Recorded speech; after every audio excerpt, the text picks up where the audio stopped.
In the following series of videos, we'll give a formal treatment of asymptotic notation, in particular big O notation, as well as work through a number of examples. Big O notation concerns functions defined on the positive integers. We'll call it T of n.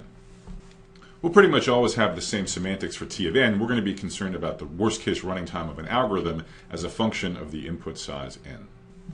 So the question I want to answer for you in the rest of this video is, what does it mean when we say a function T of n is big O of f of n? Where here f of n is some basic function like, for example, n log n.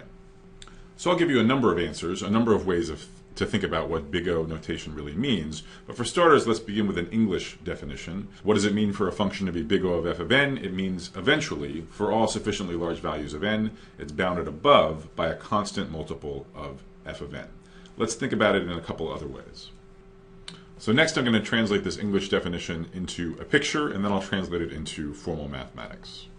So pictorially, you could imagine that perhaps we have T of n denoted by this blue function here, and perhaps f of n is denoted by this green function here, which lies below T of n. But when we double f of n, we get a function that eventually crosses T of n and forevermore is larger than it.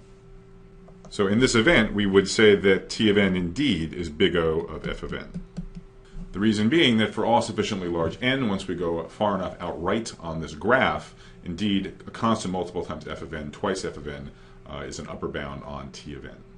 So finally, let me give you an actual mathematical definition that you could use to do formal proofs. So how do we say in mathematics that eventually it should be bounded above by a constant multiple of f of n?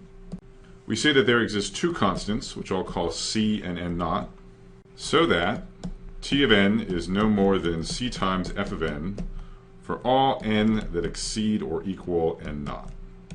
So the role of these two constants is to quantify what we mean by a constant multiple and what we mean by sufficiently large in the English definition. C obviously quantifies the constant multiple of f of n, and n naught is quantifying sufficiently large. That's the threshold beyond which we insist that c times f of n is an upper bound on T of n. So going back to the picture, what are c and n naught?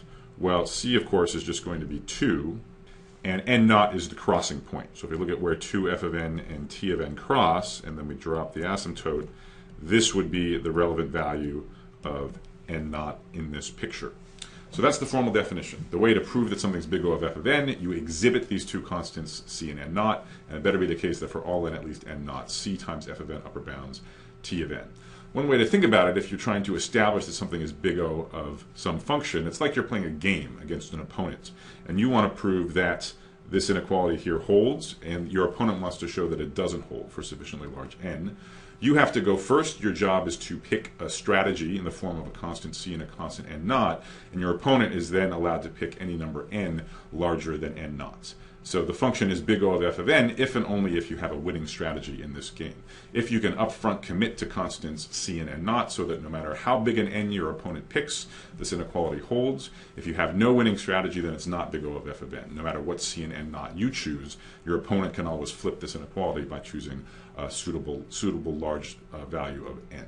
I want to emphasize one last thing, which is that these constants, what do I mean by a constant? I mean they are independent of n. So when you apply this definition and you choose your constants c and n naught, it better be that n does not appear anywhere. So c should just be something like 1,000 or 1,000,000, some constant independent of n. So those are a bunch of ways to think about big O notation. In English, you want to have a bound above for sufficiently large numbers n. I've shown you how to translate that into mathematics. I've given you a pictorial representation and also a sort of game theoretic way to think about it. Now let's move on to a video that explores a number of examples.